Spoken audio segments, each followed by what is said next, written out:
Welcome to this edition of the Million Dollar Mastermind podcast.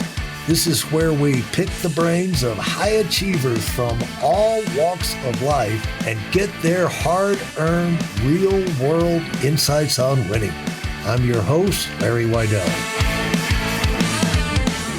Hello, listeners. Thanks for joining us. My name is Joe McGlinchey. I'm one of the producers for Million Dollar Mastermind. I'll be helping host a special edition with Larry today. Hi, Larry. Hey, how you doing, Joe?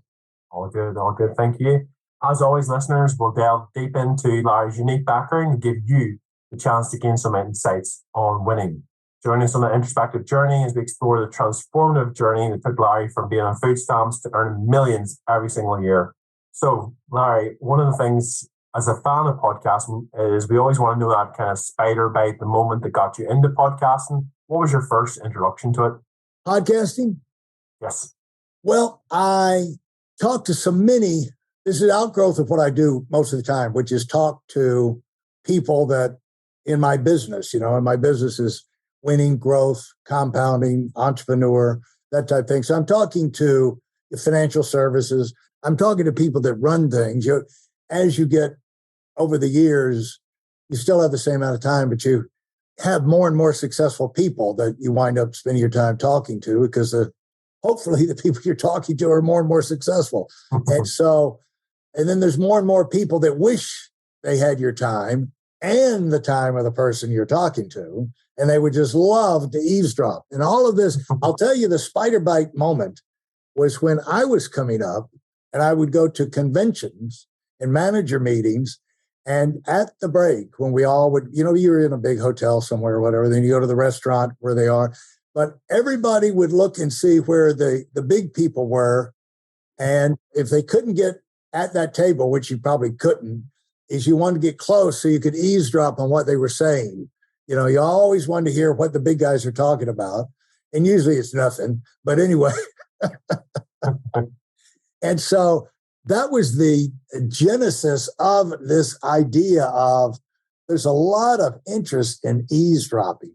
And then the other thing that I had learned along the way, that the secret, if there is a secret of success, or the secret that leads you to all of the other secrets. I don't know if I've ever heard anyone say that, but that's how I would say it. The secret that leads you to the real millions of secrets that you need to know to be successful, because you have all kinds of different things you do. One secret's not going to work in everything. And so the big secret is spending time listening to people who are already at the point you want to be, or they're much closer than you are. And, the people are already up the ladder. They've traveled the road. They've made the experiments. And it's the root of it, Joe, is that trial and error is the greatest teacher. Unfortunately, the tuition is too high. If you want to become a brain surgeon on trial and error, there's going to be a lot of dead bodies along the way before you figure out what you should be doing. So if you can piggyback off of the trial and error of other people, now that's the sweet spot right there. You can benefit from all of their experiences because people who are successful have made a ton of mistakes. And if they're telling you, here's how we do this, here's how you look at that, it's because they probably tried 14 other ways and got their nose bloodied. And so you're always happy to talk about what you finally figured out works. And rarely do you find people that want to hang on to their secrets, where you enjoy other people going out there doing stupid things and all. No, you want to save, it's fun to save them problems. And so usually you get straight answers, but you've got to get the straight answers from people who know what they're talking about, because they've tried a lot of different things. And also usually they're really good at explaining it because they've had to sort it through in their own mind. And what's funny about stuff is that usually the wrong thing can appear, often, let's say, the wrong choice can appear to be exactly what you need to do. And it's like exactly not what you're supposed to do. And so it's easy to fall into these manholes, these holes in the road. And so if you're looking out for people that are coming on behind you, it makes you feel good. It's a good thing. Have you ever done fox hunting? Not fox hunting. I've done deer hunting, though. Yeah. Okay. Well, fox hunting, you're on the horses, you have the hounds, and you always have people coming behind you. And so they have where the hole, where the how, beware. So it's like, where the hole, you're always bewaring people of dangers, where the fence. And so that's kind of what it is when you have people asking you questions about how to come up the ladder. You like to warn them and like to show them the tricks. And the good thing is it helps you remind yourself of all this stuff because it's easy to kind of stuff to fade in the background. And with mentors like Yankees baseball legend Robert or Bullet Bob Turley and your company's founder Art Williams, I'm sure your next answers to my questions will be amazing and entertaining. Who was the most impressive speaker and like you've listened to? You obviously mentioned conferences there. Is anybody really stood out for you? You were like, wow, that guy can talk and talk for days. Well, in my world, we all can talk and talk for days, so you have to be, like Bob Turley was an interesting talker, but that wasn't the main thing. He was an interesting talker because he's an interesting person and he knew a lot of stuff. Art Williams is an interesting speaker because he's so incredibly motivating. He can get anybody to believe they can do anything. And he's very motivating to listen to. If he's talking to Congress, I promise you, if he spoke to Congress, they'd be jumping up and down and ready to join the war in Ukraine themselves. But he's just very motivating.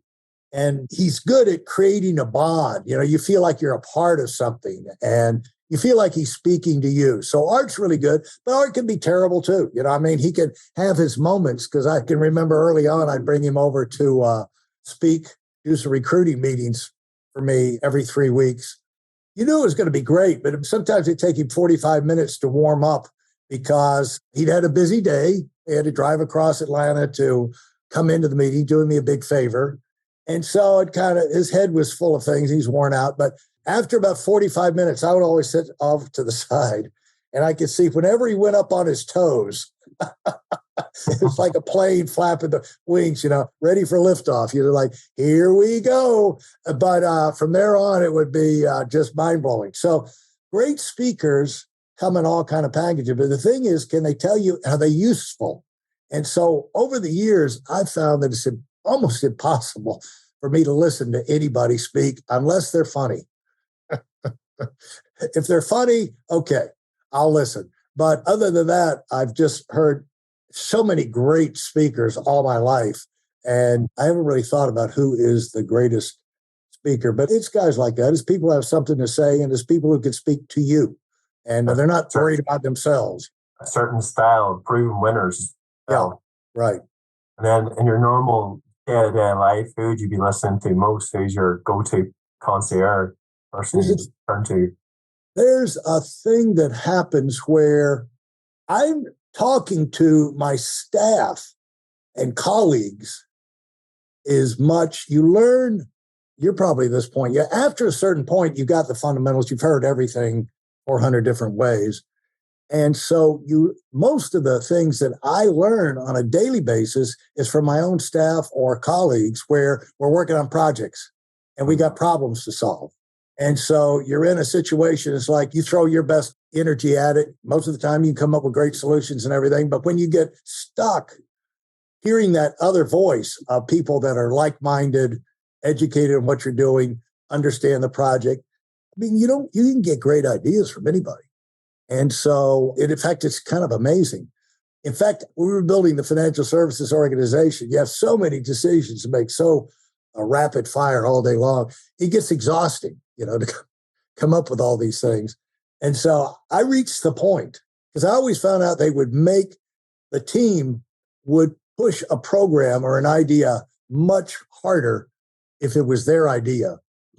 Rather than yours. If you're Moses come down from the mountain, the manager is really in for a lot of trouble who thinks that Moses come down from the mountain, solve every problem. Here's what we're going to do. It's like, well, that's great. But if you can get the team involved in coming up with a solution, even if it's not as great a plan, they'll probably get better results because they feel ownership of it. So I reached the point where I would just go in. I said, okay, from now on, it's my job to spot the problems.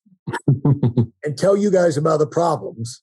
And you're wanting to advance and one day get up to my position anyway. So you need to be thinking like this. And so what I'm going to do is I'm going to tell you what I see coming. And if we don't make an adjustment or a change or an improvement, we're going to stall out. We need to do something. I don't know what it is. What do you guys think? And usually you come up with, it almost would always say the dumbest guy in the room could come up with the best idea. So it doesn't matter really where the ideas come from. It matters that you're getting them. So at this stage, I learned so much from the people around me, and especially if I'm getting coaching in outside areas, like recreational type things or professional things. I'm into photography. I'm into painting. I'm into recreation. It's skiing. I used to be cycling until I had that accident, but I still have all the ski coaches are my buddies. And so just talking to those people that do coaching all the time and they're competing is where I get a lot of ideas and a lot of things, keep you on the road. But you got to, if you're going to say stay sharp and keep getting sharper, you got to be trying to do stuff.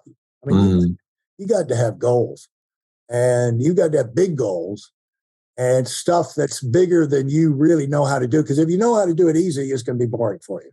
And so it's like, that's why people climb bigger mountains, so they can learn new things, see different things, push themselves, develop. And it's a great thing. It's not a bad thing. Normal people think you're a lunatic and you're selfish and you're wrong. You should be satisfied. Satisfied. Well, you should be satisfied, but that doesn't mean you shouldn't be pushing it forward, because using what you've got to do bigger and better things. Why not do something greater? That's where all the things we have that we enjoy in life came from. Somebody says, why couldn't that be better? Somebody didn't want to cook in the heat in the summer, came up with air conditioning, wanted something better. Thank goodness. And so it's great, because when you solve these problems, usually you come up with solutions and it benefits a whole bunch of people far beyond what you're thinking the impact would be. Larry, I think a lot of people talk about having coaches and mentors during your formative time of your life. Do you feel it's important to have one throughout, even towards your latter years? Or is it just grab as much as possible early on and then use it? Yeah, if you're trying to do something new and you're trying to do something different that you don't have, especially if you don't have the fundamentals as much and all. But I tell you what you do is, as you're successful, you develop colleagues around you, put teams together, people who know how to do things at elite level. And none of us know everything, but you find that you need coaching, you need input, you need other eyes and ears, but it doesn't have to be a professional. The thing I haven't seen personally the benefit, success, or whatever of a life coach, because a life coach, what have they done? If I get a life coach, I want somebody to give me coaching on getting a particular thing done. And they've got a particular mountain of experience, 30 years of working on such and so and so. They know where all the people are, where the publications are, where the retail outlets that sell the equipment you need, the best places in the world. Usually in anything where you're dealing the best in the world, there's just a few places where you can get the best of the best of the best, But like shooting, we go to wing shooting. I've done wing shooting for pheasant in Scotland, England, Ireland. And when we go over, we always go over there to the Holland and Holland store and the few stores in there to where Purdy's in London and I'll visit all the stores, get all of our equipment, and then we go. Because those stores aren't everywhere, especially if they have the selection. So maybe now online, and online is great, but it's better when you go see it in person, pick it up. But it's hard to find at a high level. If you're just starting out, any old life coach will probably do. It's just like kindergarten. Any teacher in the school can teach you basic math, probably, or spelling or something like that. But when you get more advanced, you want people that have been there and done things. And the more input keeps you sharper. And it's the one comforting thing is there's nothing new under the sun. So probably whatever you're struggling with, somebody's figured it out and they're out there. But you got to go look for them or find them on the internet or YouTube or somewhere. But I don't think in terms of, I do think you need coaching. I think you need input, And I think for the point of stretching, it's just like why a bodybuilder has got to lift heavier and heavier weights if they're going to stretch their muscles and get bigger and develop. And if you're going to be a runner, you have to run longer distances if you're going to develop your endurance. And that's why the Tour de France cyclists cycle during the off season. That's why they also go on the day off. They 176 kilometers straight uphill, like 2 or 3 days in a row. And then they have a day off. What do? They go a 45-mile ride. Relentless. Yeah. And just to keep the fluid circulating. So if you're going to grow, you got to stretch yourself. And that's true mentally. And could be reading books, could be listening to tapes, could be friends. But you're going to get a lot of coaching from just reading.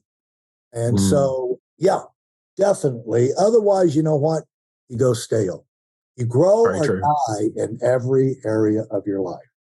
And dying is a gradual process. You start to kind of lose momentum, lose the thrill, lose the enthusiasm, and then you start going. And so the way you counteract that is you have bigger, fun things to go after, something you haven't done before. And that takes a little effort, but it adds so much to your life. It's your fault if you go into just survival or existence mode. Now, you've had, recovering from surgery, or your business went bankrupt and it was just either your fault or someone else's fault. You've got to recover from that, get back on your feet. Sure, you're in survival mode, but you can't stay in survival mode. You got to fight your way back up the ladder and go after great things, or you're going to be a dud. I don't care. If you're not going after something great, you're going to be a darn dud. And you're not going to be any fun to be around. You're not going to be fun to be around for yourself. And so you're an interesting person if you've got an interesting life. And if you're trying to do, you've done interesting things and you're in the process of doing interesting things. What do you got to look forward to next year after that? And so that's where that's how I think as far as coaching, input, and whatever. You need more input if you're going to keep doing new things, bigger things. Absolutely. For those of you who are sick and tired of fooling around and are dead serious about wanting to move up fast, I've got something especially for you. I've combined the best insights from over 40 years in business and making $70 million in income and compressed them into a free webinar. That's right, it's a free resource. If you want to find out exactly what the concepts are that I use in coaching $1 million earners, register now at WeidelOnWinning.com. You'll discover the 5-part framework used by so many to reach their financial, personal, and professional goals. You can find that link in this episode's show notes. As one of our producers, obviously, the podcast, Larry, I get to see a lot of behind the scenes stuff. Like, for example, discovering a lot of our listeners are around the 35 to 45 mark, similar to myself. I'm a self-stated fan of the podcast, obviously, as well. So they're probably at that critical point in their lives where it's really about the growth. Where are they going next? Are they going to become a leader in their current company? Start off on a journey of their own through an entrepreneurial group or whatever they so choose to do. Do you have any advice specifically for those younger professionals, especially bearing in mind a lot of them usually are trying to balance enjoying a good life at the same time as having a family all combined together? Well, every situation is different, but what I would say is maximize where you are. As soon as you reach the top of where you are, new doors can open. It doesn't mean you leave your company, but new doors can open. And then maybe you'll start your own company.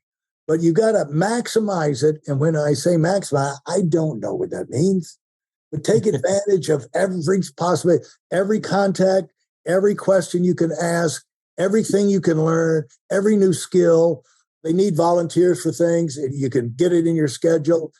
Kind of fill up your life with things you haven't done before, meeting new people, going new places. I would say get options on the table. That's what I would say as I was coming up, because that's what I did. I was like, and I followed my natural curiosity, Joe.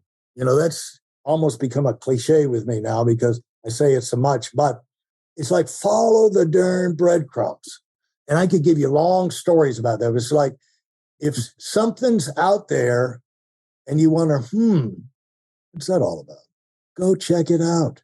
Go check it out and find out what it's all about. And then see, well, if that's true, I wonder if this is true. I want to go check that out. But what you find is a lot of time finding the great job, the great opportunity where you're supposed to be is like a treasure hunt almost. But there'll be like 4 or 5, 6 or 7 stages along the way. One thing leads to another. And I kind of think that's like an elimination process to see how serious you are about doing something, to see if you will follow up. But if you're going to be an entrepreneur, let me just talk to you. You're going to be a different person. Okay? Listen to me. You're going to be different because most of these dumbasses will not do anything. They will not pick. I mean, you can have $1 million rolled up into a cigar. All they got to do is pick that up and stick it in their pocket. Now they're a millionaire. They're too lazy to pick it up. What I'm saying is just like you say, if they say, Joe, I got a thing. It's magic. But if you will drink 1 glass of water every Monday at 10 a.m., your life will change. I can't tell you how. I can't tell you why.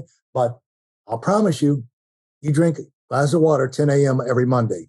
You say, and if you see other people doing it and it's working for them, still won't do it. It's just people will not do. I mean, you can have, there was a guy in North Carolina at the camera shop I bought stuff up. And he's up there and he had his wrist wrapped up and there's something arm with an arm. And I said, what the crap under you? An energy, whatever. And I said, well, down about 3-4 blocks from here is a guy, he's a miracle worker with injuries on things like that. I go see him all the time. He's Rolfing. And I said, these guys work differently with undoing knots in your body and tendons and get you loosen up. And right now I wouldn't be doing anything I'm doing without the last 20 years of Rolfing. So anyway, I said, he's down on this street over here. And he said, oh yeah. He said, I've seen his car. He's got a tag that says Rolf on it. And I always wondered what that was. I said, that's him. That's his house. He said, I drive by that every day. And I said, well, stop in, give him a call. Here's his number and let him at least look at it. See if I can. Never did. And he drives by it every darn day. And I could tell you story after story and you can tell them to me too. But if you're going to be Mr. Future Entrepreneur, superstar, do something great in your life, you're a different person. You're the kind of person that does stuff. And when you see something that allows you to get ahead, you do it. You make the effort to meet that so-and-so. That person can help you. You find a way to meet them. You find a way to get in. You find a way. You figure it out. You figure out things so you can do things. But anyway, that's some of what I would say. If you're working around me, but that's why people, and I'll tell you this, in all honesty, it's just me, but I've had to dig all this stuff out of the earth. And so when people talk to me about how you do this, how you do that, I just tell them what works for me. And it's amazing how many people around me, they're like just by being around without even thinking about it, because they kind of soak it all up. And so when you get in these winning patterns and you stay on the attack, man, good things can happen. But the main thing is you follow up on all these things so you can improve every area of your life. You can improve, get better. Because you say, if I'm going to be making 3, 4, 5 times the money, I've got to be 3 or 4, 5 times better. It might take a little bit more out of me. I get this. I got to be better at scheduling. I got to be better with people. I can't get as mad about this, that, and the other.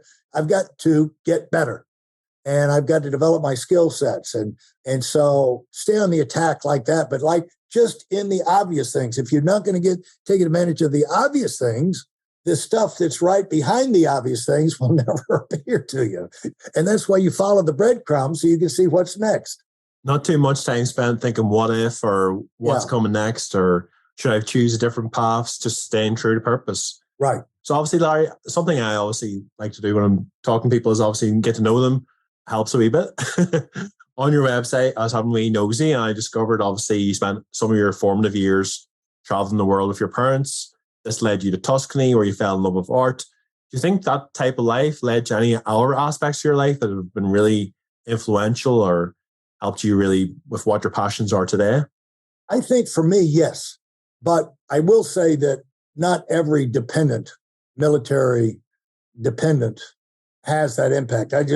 With my personality and how I was set up, my brother, or my sister, I don't think it had that kind of impact on them. I know a lot of people, or I know a few people from that era that I knew over in Italy and whatever, and they did pretty well and everything. But I don't think it necessarily impacts you the same way. I think it's incredibly positive for kids to get those kind of exposures, to get past provincialism, where they don't think we went looking at leaves many years ago up in Vermont and stopped in this little store.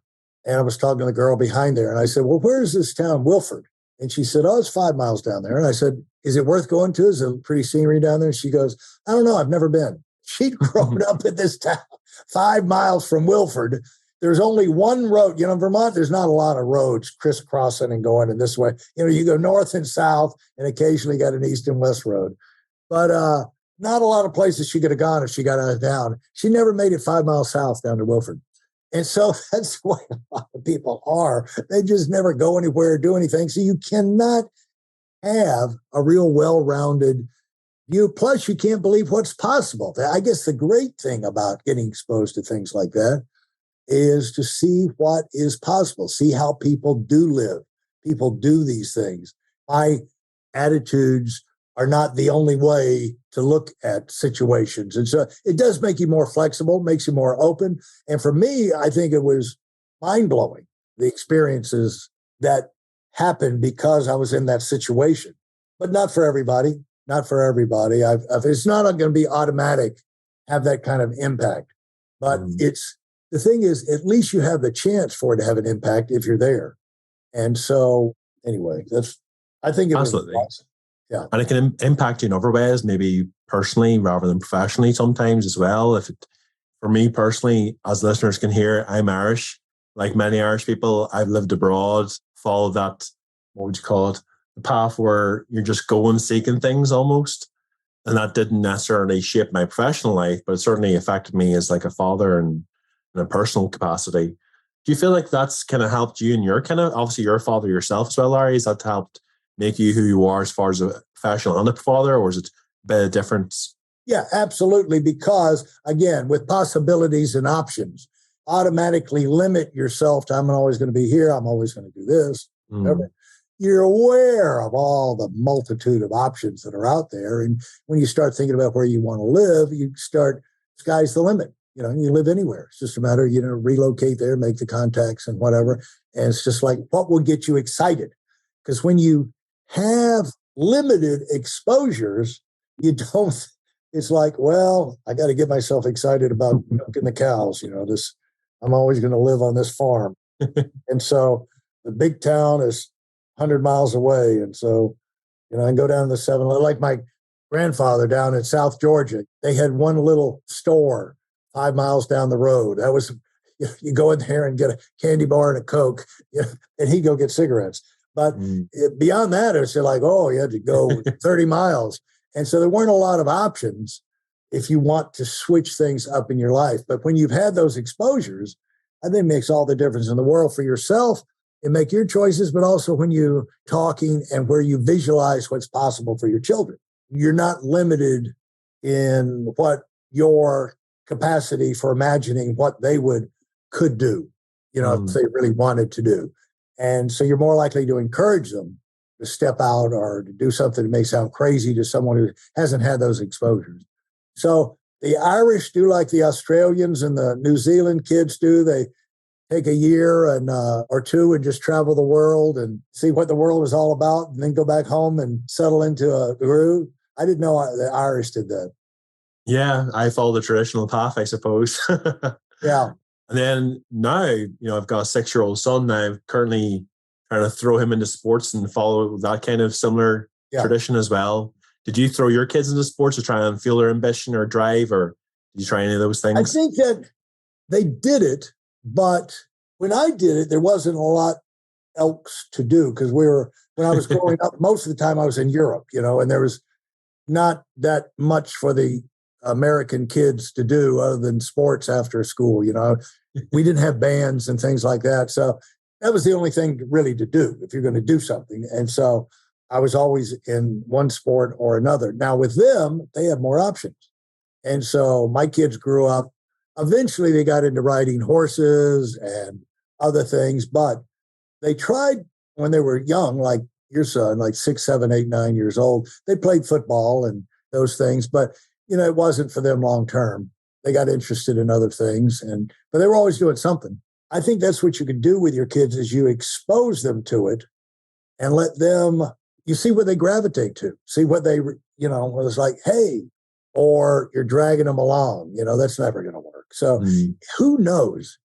If you're not going to accept that God does it, who is it that puts these desires inside of people? Like one guy wants to be a cyclist. You listen to the Tour de France cyclists and they'll have the personal profile and you'll have the guy say, once I saw a bike, that's all I ever wanted to do in my life. I just want to be on a bike and this and the other. Well, I've been on the bikes and I was on it enough to where I had a massive 15-year accident that I'm still recovering from. And I would ride mountains with coaches and guys out in Aspen and ride up and down the highway, the ocean here on the East Coast in Palm Beach, going down to Boca and Miami and places like that. I've done all that cycling, but you know what? It was never that big of a deal for me.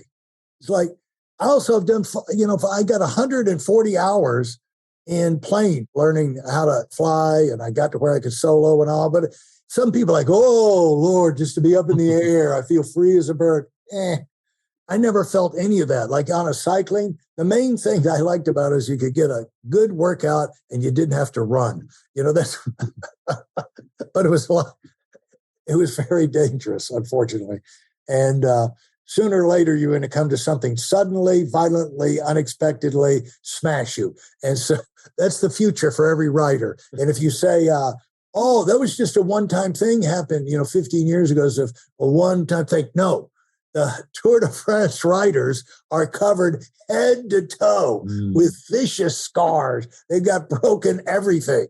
And so, no, the road for a cyclist is to be on the, sooner or later, you're going to be on the ground because it's that kind of activity. But you got to love it enough to where you can overcome that. The one thing that I really loved was horses and riding show jumpers over fences and competing like that.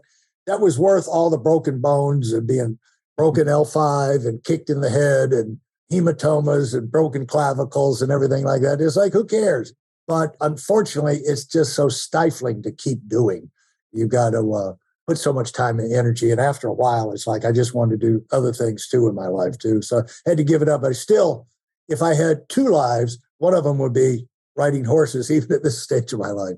And so, but most people, it's what you're going to respond to. Now, why would I like riding? And then what you would like are riding horses. Well, somebody else like riding motorcycles. To me, you got to be insane to ride motorcycles. First of all, the danger aspect. The other thing is there's such a thing called bugs. You get all these bugs in your face. It's just like, no, thank you. And weather. And so put me inside of a car. If I want to feel the wind in my face, I'll get a convertible. But other people are just as passionate about the motorcycles, and the other thing is cigars. You got Michael Jordan and you got Arnold Schwarzenegger. It's like, what are these idiots doing to their lungs? But they love it. So like, why do some people love this? And some people love cats. Some people love dogs. It's just like everybody's in. Why you're entitled to pursue what you're interested in? Because you can't do anything about it and it's not your fault. It was put in you. These things were put in us. And so you can sit there and be miserable and deny it, or you can pursue it. But we've all got places in life we're supposed to be sent to, but we're supposed to do well there too. And so with our kids, you can try and crowbar them into this or that or the other, but good luck if it's something they don't want to do. Eventually they're going to come out of it. And so that's what I would say about those kind of exposures.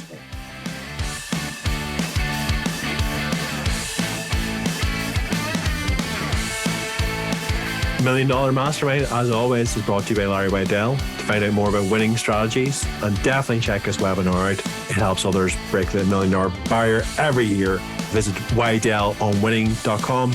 And for the podcast, make sure to search for Million Dollar Mastermind with Larry Weidel and wherever podcasts are found.